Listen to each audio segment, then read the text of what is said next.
ह- एक मिनट बाबू। भाई नमस्कार यार। हाँ सॉरी सॉरी। हाँ अब कौन है? Hello and welcome. मैं हूं पराग और इस समय हमारे साथ स्वानंद हैं। स्वानंद एक्टर हैं, राइटर हैं, डायरेक्टर हैं, म्यूजिक डायरेक्टर है, लिरिसिस्ट है और मेरे मित्र हैं। और स्वानंद को पिछली बार एक्टिंग के लिए नेशनल अवार्ड भी मिला, आप सभी को पता होगा, चुंबक के लिए। और अभी स्वानंद की नई फिल्म आई है जिसका नाम सुनकर शायद आप चौंक जाए, लेकिन उसका मकसद बहुत ही अलग है। उसका नाम है पंडित पंडित उस्मान। उस्मान। पंडित उस्मान। पंडित उस्मान। तो शॉर्ट फिल्म स्वानंद, है। हाँ। ये नाम नाम पढ़ते ही पहले लगता है कि क्या पंडित उस्मान। हाँ ऐसा है, लेकिन वो फिल्म आप जब देखोगे तो आपको समझ में आएगा कि वो बहुत ही एक हल्की फुल्की दिल वाली बात है। अब वो उस फिल्म की कहानी में रिवील नहीं करना चाहता, क्योंकि कहानी रिवील कर दी, छोटी सी फिल्म है, 27 मिनट की फिल्म है, तो उसकी भी क्या कहानी रिवील करो। लेकिन हाँ, वो यही है कि हमारे यहाँ पे जो जो हमारे यहाँ का इटरनल झगड़ा है हिंदू और मुसलमान का, उस झगड़े का को देखने का एक बहुत सुंदर और एक बहुत हार्टफेल्ट तरीका है मेरे ख्याल से ये फिल्म। तो बहुत बहुत प्यारी फिल्म है और बहुत ही सुंदर फिल्म है और सबको अच्छी लगती है। ऐसी कोई उसको कोई कंट्रोवर्शियल चीज नहीं है। मतलब नाम सुन के ही थोड़ा सा दिमाग में वो आता है। और जैसा आप बता रहे हैं कि हल्की फुल्की फिल्म है, तो मतलब नाम बहुत भारी और फिल्म हल्की फुल्की, ये कॉन्ट्राडिक्शन नहीं लग रहा है? नहीं नहीं, आप देखिए और आप जज कीजिए। आपने तो देखिए पराग साहब, आप बताइए, आप जज कीजिए। नाम भारी वही है कि देखने वाले के नजरिए पे है, आपका दिल कितना हल्का फुल्का है। अगर आपका दिल बहुत भारी है तो आपको नाम भारी लगेगा। आपका दिल हल्का फुल्का है तो आपको फिल्म नाम भी हल्का फुल्का ही लगेगा। क्योंकि बहुत बहुत सुंदर सा एक मजेदार एक्सचेंज है उसके अंदर। तो that is what is happening. पर दुर्भाग्य से हमारे देश में दिल बहुत भारी होते जा रहे हैं, ऐसा नहीं लग रहा आपको? लेकिन ये फिल्म यूट्यूब प्लेटफॉर्म पे रिलीज हुई है, इसीलिए तो हमने ये फिल्म बनाई है कि ये भारी दिलों को थोड़ा सा हल्का करने की कोशिश करते हैं। हो रहे हैं दिल भारी, ये तो देख रहे हैं, हम सभी लोग देख रहे हैं। और इसीलिए ये फिल्म बनाने का आइडिया हमारे डायरेक्टर अकरम हसन साहब को आया। उन्होंने कहा कि यार ये ऐसा आइडिया बनाते हैं, आप इसमें एक्टिंग करेंगे क्या? मैंने कहा यार, नेकी और पूछ पूछ, इतनी सुंदर कहानी और उसके अंदर इतना अच्छा रोल, इतना अच्छा किरदार करने का मुझे मौका मिला। और मेरा ये आपने जो कहा वो बिल्कुल सही कहा कि बहुत हमारे दिल बहुत भारी हो गए हैं और इसीलिए उनको थोड़ा सा हल्का फुल्का करने की जरूरत है। और वो काम फिल्म बखूबी कर रही है, ऐसा मेरा मानना है। तो मतलब मैंने फिल्म देखी है, मैं उसके बारे में ज्यादा दर्शकों से बांट भी नहीं सकता। लेकिन ये शूट, बड़े बड़े नाम इस छोटी सी फिल्म से जुड़े हैं। मैं इसको छोटी सी नहीं कहूंगा क्योंकि संदेश बहुत बड़ा है इसका। हाँ जी जी, ड्यूरेशन धन्यवाद। वाइज छोटी फिल्म, अगर मैं बात करूं कि बिल्कुल ड्यूरेशन वाइज बिल्कुल। छोटी फिल्म, शॉर्ट फिल्म जिसको हम बोलते हैं, तो ये आइडिया जनरेट कैसे हुआ? ये टीम इतने बड़े बड़े लोगों की इकट्ठा कैसे हुई? कैसा सफर रहा ये? नहीं, कैसे रहा कि मैं अकरम हसन को जानता था। अकरम हसन जो है ये एक कॉर्पोरेट हाउस में नौकरी करते थे और मैं इनसे मिला था। इन्होंने इनके कुछ आइडियाज मुझे सुनाए थे कुछ साल पहले, तो मैं और मुझे ये असिस्ट भी कर रहे थे, कुछ मैं लिख रहा था उसमें, मेरे साथ में लिख रहे थे। तो मैंने इनका काम देखा था, तो मुझे हमेशा लगता था कि ये लड़के में बहुत इसमें कुछ बात है। तो मैं हमेशा उनको सपोर्ट करता रहा। मैंने उनकी नौकरी छुड़वा दी, मतलब जो हम लोग करते हैं ना, आप और हम, लोगों के लोगों के साथ में। तो अकरम हसन को मैंने कहा कि तुमको फिल्म मेकिंग में उतरना चाहिए। उन्होंने, उनकी अच्छी खासी एक चैनल में नौकरी थी, उन्होंने छोड़ दी। अब वो उसके बाद में मैंने उनकी एक छोटी सी फिल्म प्रोड्यूस की थी, लार्ज शॉट पे आई थी, 2 साल पहले। पर वो उसके अलावा उसके बाद अकरम ने ये फिल्म भी, उसने मुझे इसकी कहानी सुनाई थी। ये कुछ बड़े एक्टरों को भी उन्होंने ये कहानी सुनाई थी। कुछ लोगों ने उनको हाँ भी कहा था। उनकी इरफान भाई से भी बातचीत थोड़ी बहुत चल रही थी। लेकिन इरफान भाई जिस तरह से सब चीजें चल रही थी, तो उन्होंने कहा था कि भाई मेरा तुम इंतजार मत करना, मैं, मुझे अच्छी लगी ये कहानी, बहुत बहुत बढ़िया कहानी है। तो और फिर वो ये जब सब कुछ लगा कि यार इरफान भाई तो अब नहीं कर पाएंगे फिल्म, क्योंकि उनका अपना भी मसला था। और तो मुझे भी, जहां तक मुझे मुझे जानकारी है, फिर अकरम ने मुझसे कहा कि आप करेंगे क्या ये रोल? तो मैंने कहा मैं बिल्कुल करूंगा। उसके बाद अकरम ने लोग जोड़े उसमें, और मेरे ख्याल से स्क्रिप्ट की ताकत थी कि सब लोगों ने, इवन कुमुद ने भी इतना छोटा सा रोल करने के लिए उसमें, इतना खूबसूरत रोल, लेकिन छोटा लेकिन बहुत सुंदर रोल है, मतलब कुमुद मिश्रा के अलावा कोई नहीं कर सकता ऐसा रोल है वो। तो उन्होंने भी हामी भरी कि यार मैं कहानी इतनी सुंदर है कि मैं करना चाहूंगा। अनंत जो है वो अकरम का बैचमेट है, ये किरोड़ीमल कॉलेज से। तो अच्छा। वो साथ में पढ़े हुए हैं, तो उन्होंने वहां से उनको ले आया। इश्तियाक को सुनाई कहानी, उसको बहुत अच्छी लगी, उसने करने के लिए हाँ कहा। हिबा शाह ने कहानी पढ़ के राजी हो गई, तो इट हैपेंड सो। और फिर मैंने अकरम को कहा कि इसमें गाना करते, तो हमने शांतनु मोहित्रा को अप्रोच किया। शांतनु ने भी बहुत खुले दिल से गाने के लिए हाँ कहा, और प्रोजेक्ट तैयार हुआ, फिल्म बनी। क्या बात है। और वो गाना, मतलब शॉर्ट फिल्म में भी वो गाना जो है वो बहुत मतलब जिसको कहें कि आपका दिल हिला देता है, आपको लगता है कि यार। धन्यवाद आपका बहुत बहुत। आपने उस गाने को, मतलब आपको अच्छा लगा, ये बड़ी बात है, क्योंकि आपकी राय मायने रखती है हम लोगों के लिए। आप थोड़ा गाना गुनगुनाना चाहेंगे? फिल्म के बारे में तो नहीं बता सकते अपन ज्यादा। हाँ, बिल्कुल मैं गाना गुनगुनाना चाहता हूँ। जी। ये प्यार एक ख्याल है, प्यार से कहो जरा खुशामदीद। ये ठंडी सी बयार है, प्यार से कहो जरा खुशामदीद। ये जिंदगी है सीधी सी, क्यों खुद से ही उलझ रही। ये प्यार सिर्फ प्यार है, प्यार से कहो जरा खुशामदीद। ऐसे है गाना है। मतलब आपके डायरेक्टर साहब को ये जरूर मेरी तरफ से संदेश दे दीजिएगा कि जो उन्होंने मोमेंट्स बनाए फिल्म में, मतलब ये मुझे उस तरह की बात याद आती जब बिस्मिल्लाह साहब ने कहा था कि हम लोग तो 1 घंटे में एक राग गाते हैं, लेकिन लता जी 3 मिनट में सब कर जाती है। अरे ये बहुत बड़ी बात कही थी शॉर्ट बिस्मिल्लाह फिल्म में साहब ने। बड़े मोमेंट्स क्रिएट करना बहुत बड़ी बात होती है कि आप शॉर्ट फिल्म में आपको लगे कि यार ये क्या हो गया, मतलब। यस यस, नहीं नहीं, उसने बहुत खूबसूरती से बनाई और बहुत सुंदर मोमेंट्स उसने बनाए हैं फिल्म के अंदर, और उसने बहुत ही दिल का नजरिया रखा। इसीलिए मेरे को फिल्म करने में मजा भी बहुत आया, क्योंकि मेरा लुक वो बदल, मतलब मुझे ये भी लगा कि जिस आदमी का दिल सही जगह पे होता है वही ऐसी फिल्म बना सकता है, ऐसा मुझे लगा। बिल्कुल तो सही। दैट्स व्हाट हैपेंड, और मैं आपका संदेश उन तक जरूर पहुंचाऊंगा। आप ये बहुत बड़ा कॉम्प्लीमेंट है उनके लिए। सनत, मतलब हमारी, मतलब अनफॉर्चुनेटली आपका नेशनल अवार्ड और उसके बाद हमारी मुलाकात नहीं हो पाई, और एक लंबा ये हाँ, लॉकडाउन का समय चल रहा है। तो अब एज एन एक्टर आप किस तरफ क्या करना चाह रहे हैं? एज एन एक्टर किस तरह के किरदार करना चाह रहे हैं? मैं खुला हुआ हूँ, मैंने कभी कुछ सोचा नहीं है इस वक्त पे। मैं 2 फिल्में मेरी है, छोटे छोटे किरदार मैंने जिसमें किए हैं, जो अभी भी आनी बाकी है। एक रात अकेली है, मैंने छोटा सा, जो हनी त्रेहन की फिल्म आ रही है नवाज के साथ, उसमें मैंने एक छोटा किरदार किया हुआ। उसके अलावा एक फिल्म, विशेष फिल्म की एक छोटी सी फिल्म है, छोटी सी मतलब बड़ी प्यारी सी फिल्म है, उसमें भी एक मैंने महत्वपूर्ण किरदार किया है। लेकिन उसके अलावा मैं ओपन हूँ यार, मैं करना चाहता हूँ। अब तो लोग देखें और मुझे बुलाए। क्या हुआ, आप तो मेरी जर्नी जानते हैं पराग, आपसे बेहतर कौन जानता है। और दरअसल उस दिन भी हम बात करने वाले थे, फेसबुक पे हमारी बात हुई थी, और दूसरे दिन शायद वो सुशांत का मसला हो गया और हमारी बात। हाँ, तो मतलब मेरी जर्नी तो आप जानते, तो ऐसा कुछ सोच समझ के तो कुछ किया नहीं था। लेकिन हाँ, ये है कि किस्मत अच्छी है और अच्छा काम करने का मौका लगातार मिल जाता है मुझे। तो मुझे कुछ लोग मुझ पे भरोसा कर देते हैं, और मैं फिर अपना दिलो जान झोंक देता हूँ उसको करने में। तो अभी तक तो अच्छा ही चला है मामला, और अच्छे रोल्स भी ऑफर हो ही रहे हैं, ऐसा नहीं है कि नहीं हो रहे। तो मैं यही देख रहा हूँ कि और क्या क्या है, जिंदगी सुंदर है, कुछ अच्छी चीजें मिल जाए। आपसे क्या छुपा है। मतलब ये जिंदगी बड़ी खूबसूरत है और सब बहुत अच्छी बात है। अभी हमारे एक मित्र हैं, आपके भी मित्र हैं, मौलाना शाहिद लतीफ। वो हाँ हाँ। वो आजकल हैदराबाद में है। और अच्छा। तो मैं उनसे कह रहा था कि जिंदगी कभी प्लान करके नहीं हो सकती है, जिंदगी बहती चलती है, दिए हुए मौके पे मेहनत करते हैं, बस उसी में मजा है। बस यही बात है, यही बात है, यही बात है। इसके अलावा कोई और तरीका नहीं है जिंदगी जीने का। किसी को नहीं मालूम था ये कोविड आ जाएगा, लेकिन हम इसके अंदर जो इस लम्हे में जो हमारे हाथ में आया है उसको शिद्दत से करना है, बस यही, इसी का नाम जिंदगी है। और आपने शाहिद लतीफ हैदराबाद में ही अच्छी खबर सुनाई आपने।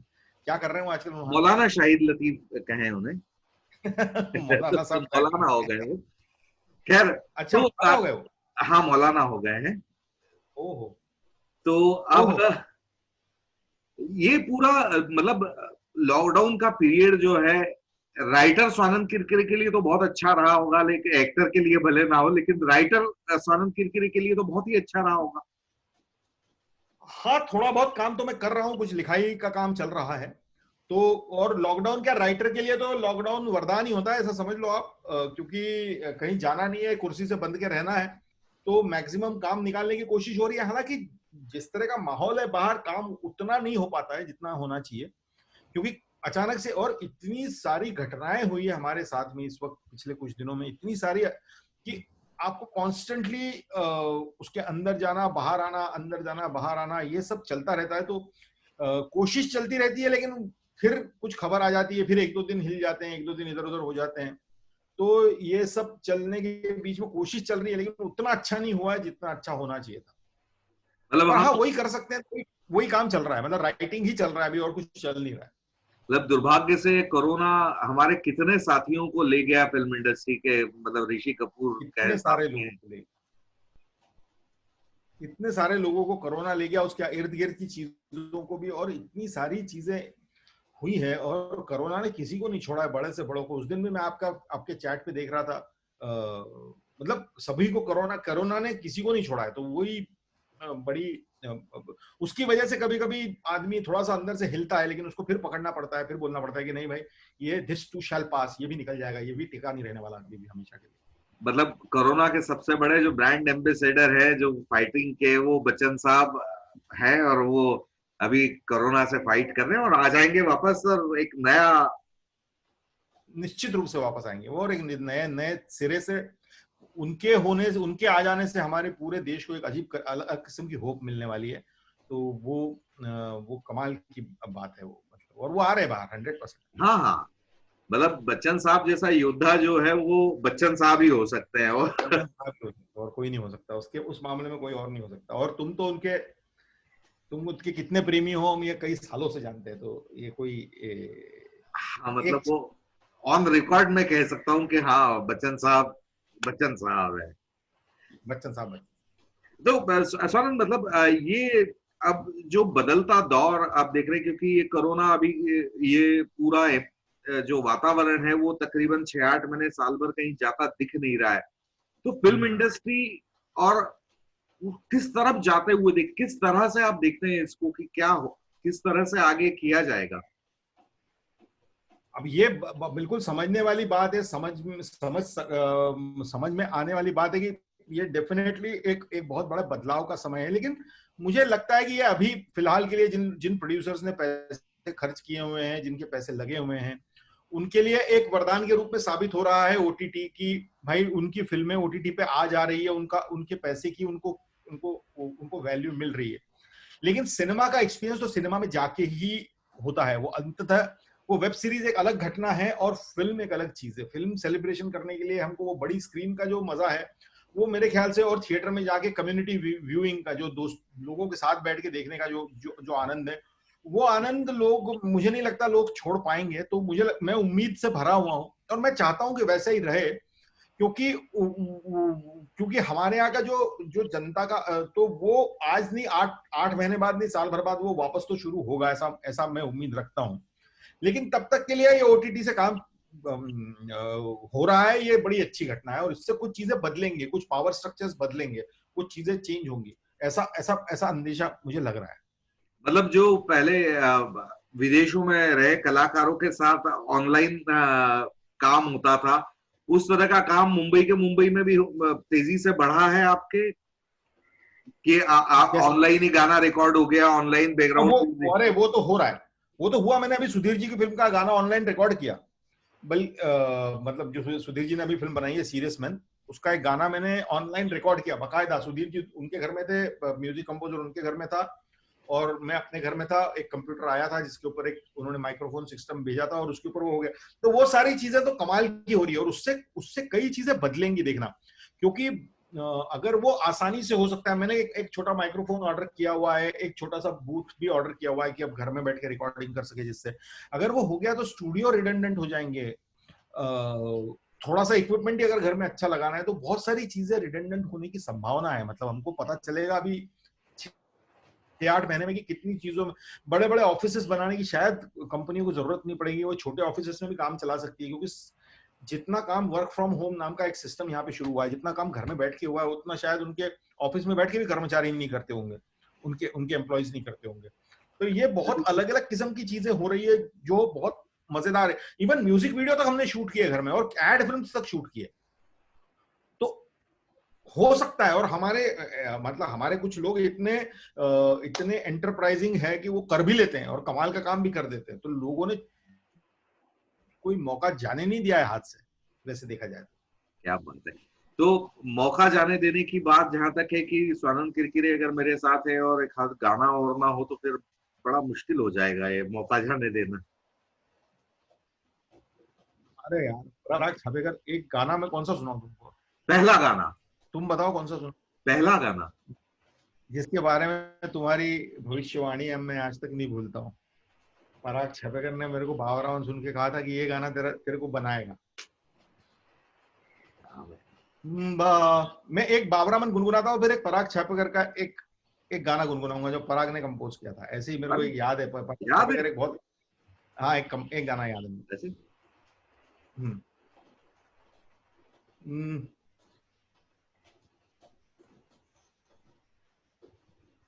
बावरा मन देखने चला एक सपना, बावरा मन देखने चला एक सपना, बावरे से मन की देखो बावरी है बातें, बावरी सी धड़कने है, बावरी है सांसें, बावरी सी करवटों से निंदिया दूर भागे, बावरे से नैन चाहे, बावरे झरोखों से, बावरे नजारों को तकना, बावरा मन देखने चला एक सपना। क्या बात है, अद्भुत। वाह, ये गाना अद्भुत। का अद्भुत हुआ है ये। अरे यार, धन्यवाद भैया। हाँ। कौन सा गाना पराग छाप, तो याद हो गया? ये क्या है, ये क्यों है, ये कैसे हुआ, क्यों आग लगी, क्यों लपट उठी, उठा है धुआं, ये क्या है, ये क्यों है, ये कैसे हुआ।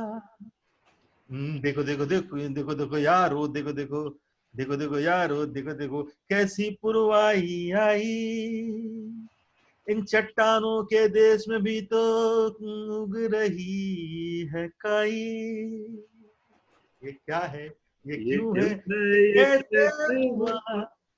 ऐसे गाना मैंने प्ले किया था, उसका गाना पराग छापेकर ने कंपोज किया था, याद है मेरे को। क्या। दो तीन गाने और याद है, कभी सुनाऊंगा आप मिलोगे तो।